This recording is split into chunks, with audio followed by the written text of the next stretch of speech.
les voix actives et passives. Dans la voix active, le sujet agit. Dans la voix passive, le sujet subit l'action, c'est-à-dire qu'il ne fait pas l'action, mais qu'il connaît les conséquences de l'action, qu'elles soient positives ou négatives.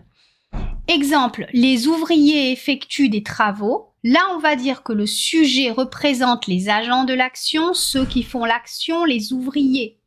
Des travaux sont effectués par les ouvriers. Là, on a une voix passive et le sujet représente l'objet de l'action. Donc, ce qui est réalisé, ce qui est effectué.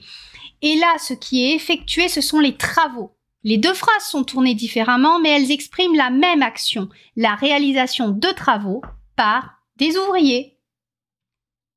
À la voix active, le sujet est l'agent de l'action, celui qui agit. À la voix passive, c'est le complément d'agent qui est celui qui agit. Les enfants détestent les épinards. Le sujet représente les agents de l'action, ceux qui la réalisent. Les enfants, ce sont eux qui détestent les épinards. Les épinards sont détestés par les enfants. Là, on est dans une voix passive. Ceux qui réalisent l'action, les enfants, ne sont plus le sujet du verbe, mais ils sont le complément d'agent introduit par les enfants. On peut tout à fait ne pas mettre le complément d'agent. On pourrait dire « les épinards sont détestés » et on ne précise pas par qui ils sont détestés. On dit que cette présence du complément d'agent est facultative. On peut différencier la voix active de la voix passive en se demandant qui réalise l'action. On se demande qui est-ce qui agit et on sait si on est dans une voix active ou passive. Si celui qui agit, c'est le sujet, on est dans une voix active. Si celui qui agit, ce n'est pas le sujet, on est dans une voix passive. Papa assomme le voleur. Qui assomme? C'est papa qui assomme le voleur. Le sujet est celui qui agit, on est donc à la voix active. Le voleur est assommé par papa. Qui assomme? C'est papa qui assomme le voleur, comme dans la phrase d'avant. Le sujet, le voleur, est celui qui subit l'action.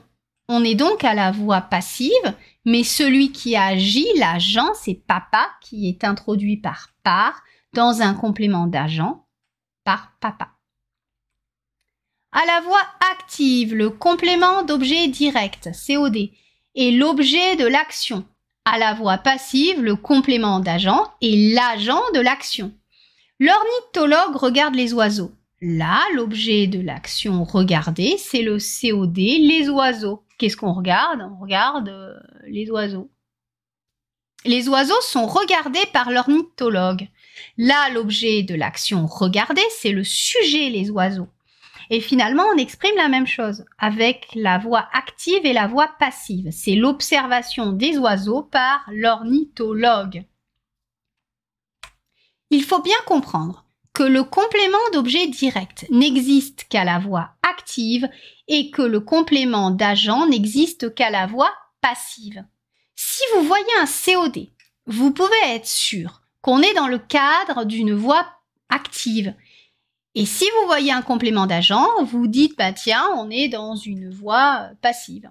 Attention, par ne veut pas forcément dire qu'il y a complément d'agent. Ça arrive souvent, d'accord, mais pas tout le temps. Si je dis je sors par la fenêtre, par ce n'est pas un complément d'agent. Donc là, il ne faut pas aller trop vite, on va dire. Donc à la voix passive, il y a toujours une forme supplémentaire dans le verbe par rapport à la voix active. Par rapport à l'équivalent du verbe à la voix active. On rajoute en fait un auxiliaire supplémentaire. On va rajouter l'auxiliaire être. Donc, le chat mange la souris, voix active, c'est du présent.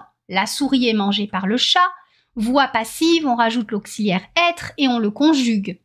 Et attention, ce n'est pas un passé composé, c'est un présent, mais un présent à la voix passive.